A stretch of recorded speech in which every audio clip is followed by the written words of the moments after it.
Para sa video na papakita ko sa inyo ngayon, gagamit ulit ako ng espresso machine para madali nating makita ang resulta ng bawat isa.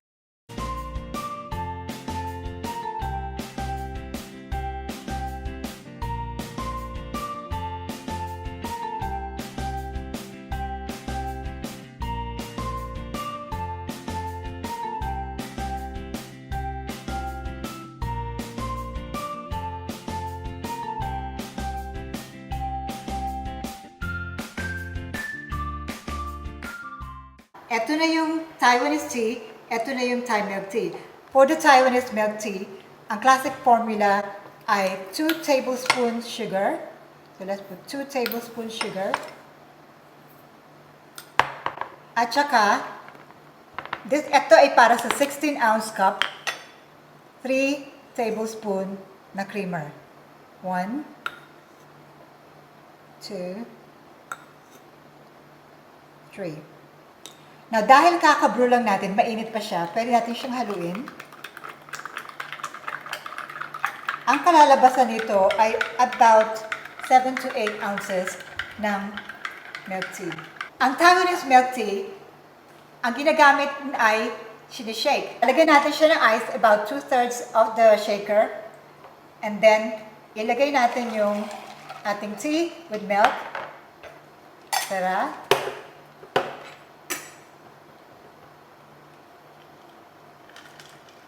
Make sure mahigpit siya. And this is the fun part, shaking. Now, when you shake, ito ang technique para sa pag-shake. Shake over your shoulders. Huwag yung dito, baka mabunggo yung mukha nyo. O kaya that way, baka mabunggo yung katabi nyo. So, always do it over your shoulder. Work those biceps. So, pag araw-araw nyo itong ginagawa, magiging sexy na yung mga arms nyo. So, ayan. Tapos na yung ating shake. Pag-shake. So, let's put a little bit of ice sa ating cup. Tapos, ibuhos na natin yung ating milk tea.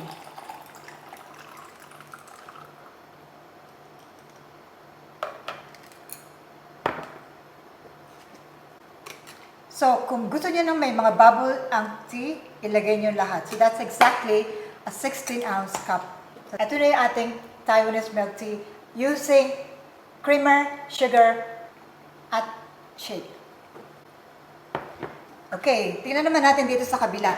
The most important ingredient ng Thai milk tea ay condensed milk. Ano nga ba ang condensed milk? Condensed milk is sugar with milk. So, and it becomes creamy. So, ang formula natin for a 16-ounce cup is about 30 ml or 1 shot.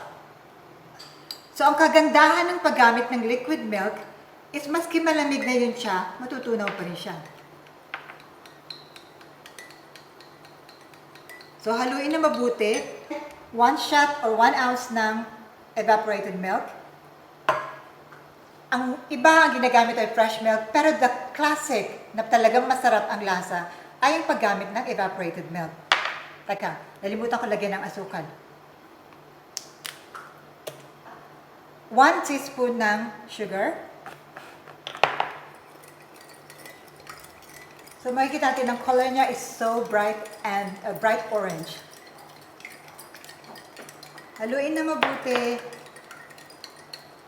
Tapos, lagyan natin ng yelo ang ating cup.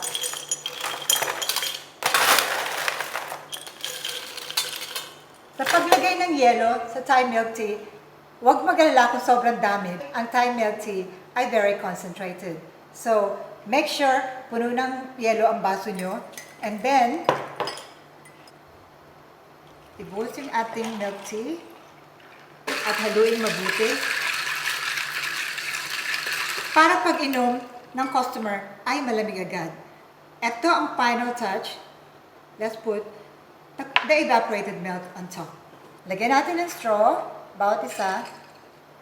At i-compare natin ang color. Taiwanese milk tea is light brown in color.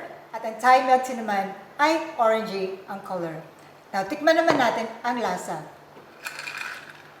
This blend is so good because it's grassy, it's fresh, it's strong, at saka Talagang malalasahan mo yun siya. And also, it's very creamy. Sa dami ng nilagay natin creamer.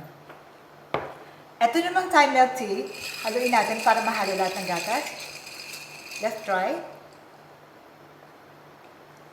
It's so creamy, dreamy, yummy.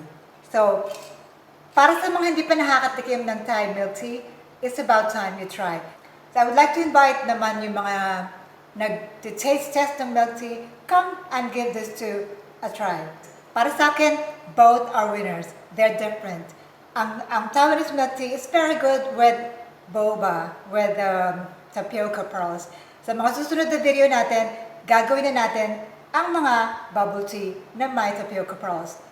Ang Thai milk tea is even on its own, maski wala siyang kasama, because this is the classic. Two different types of milk tea, two different ways of preparing them. Magkaiba rin ang gatas na ginagamit. And they're both good, equally good. So, there you go, the battle of the two milk tea. I hope you learned something today. Thank you for watching. Ciao for now.